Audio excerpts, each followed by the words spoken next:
for joining me for another game. This one I will be responding to a Pylon wall-in.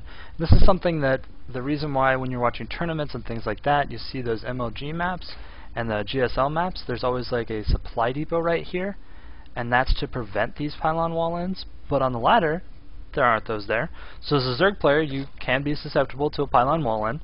So this is one of those situations where one occurs, and I think I reacted pretty well to get out of it. I don't know, I just kind of saved it and kept playing games for the night.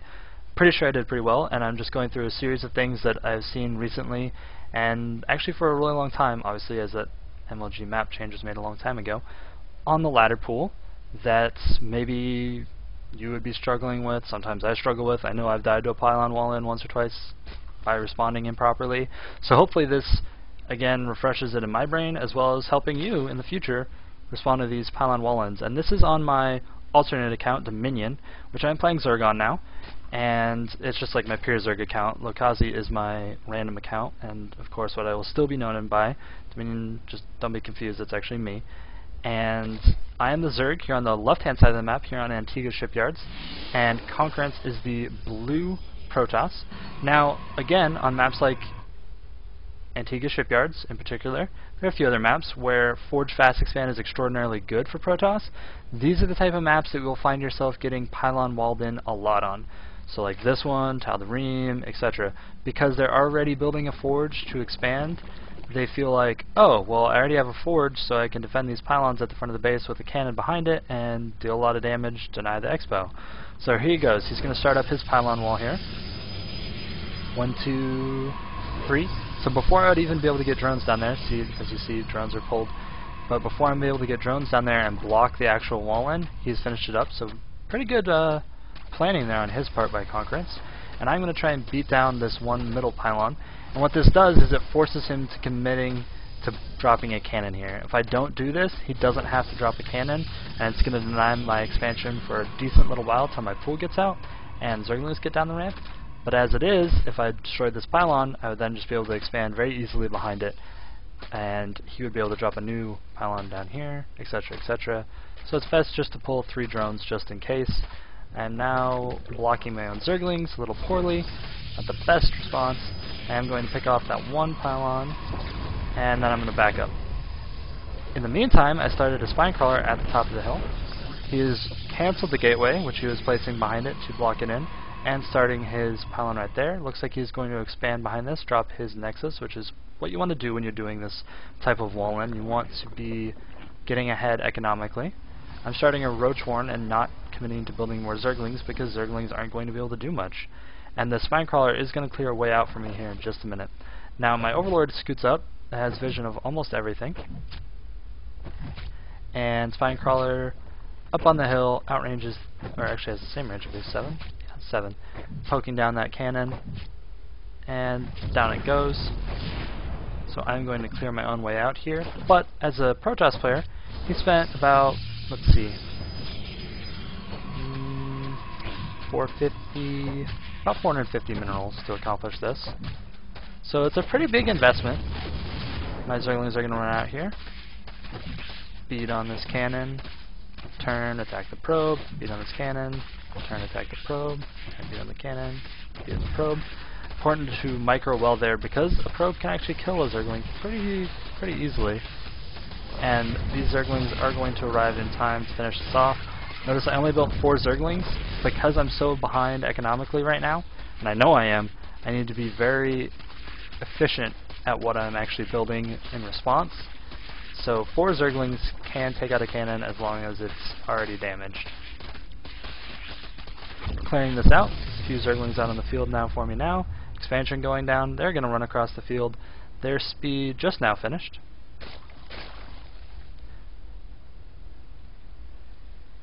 I got enough gas for speed and just a few roaches in case I needed them, and then I pulled off gas, and now expanding, and what else am I doing?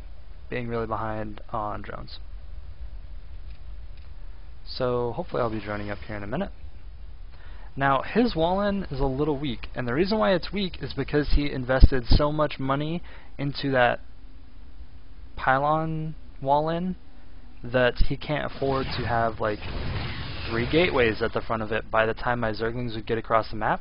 So instead he's gone for 2 cannons. And when you see this as Zerg, you should rejoice, because this right here is like 4 Banelings, 5 Banelings, and all this explodes, which is exactly what I'm going to be going for, a Baneling bust on this. And a Baneling bust is a great response. My Baneling nest is down back here. Baneling bust is a great response to the pylon, a follow-up, I guess, to the pylon wall-in, because you know their wall is going to be weak. Of course, if you scout this and you see it's a really strong wall, you may be thinking, wow, he got ridiculously ahead and is extremely good, which may or may not happen. But in this situation, and in 90% of the situations I've been pylon walled in, their wall is very weak, which makes it very easy to counterattack. They don't have a lot of gas because they didn't take their assimilators early, because again, they invested 450 into walling you in.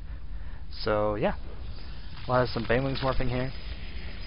Like I said, I think it takes about 4 Banelings to blow up a pylon, to deal 55 damage, something like that, each. Something, no, maybe it's like 85. They did a lot of damage to buildings.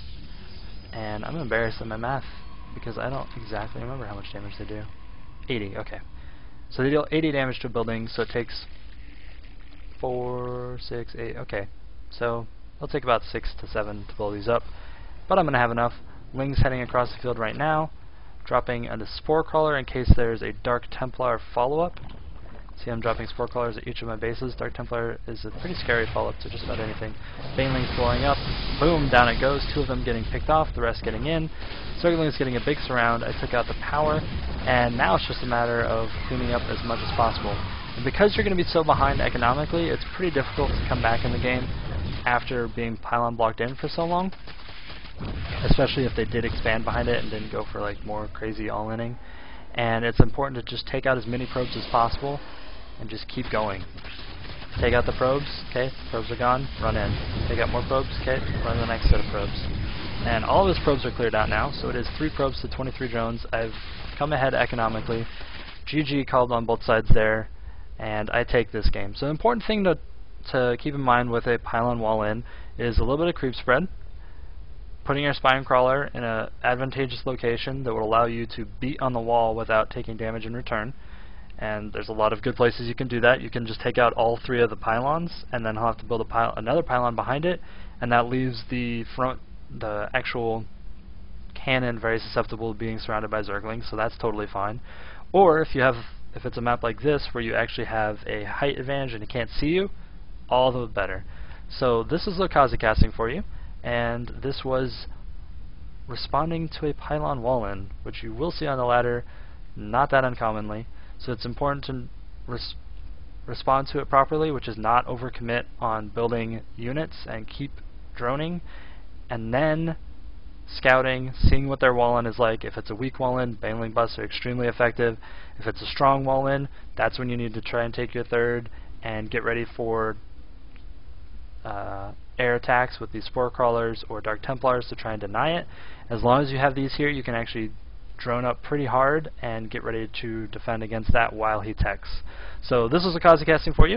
If you could follow me on those links down over there that are next to the Spore Crawler on the screen. That lokazi.blogspot.com is a big compilation of all my videos, little comments on them, stuff like that, so you can easily browse through if you're like, hey, I wonder how I just had this happen to me on the ladder and it was really annoying. Yeah, go there. I might have a video on it, and it should be pretty easy to find if you're like, hey, as a Zerg, how do I respond to the pylon wall-in? Oh, I click the Zerg strats. There it is. So pretty sweet information there. Again, thanks for tuning in.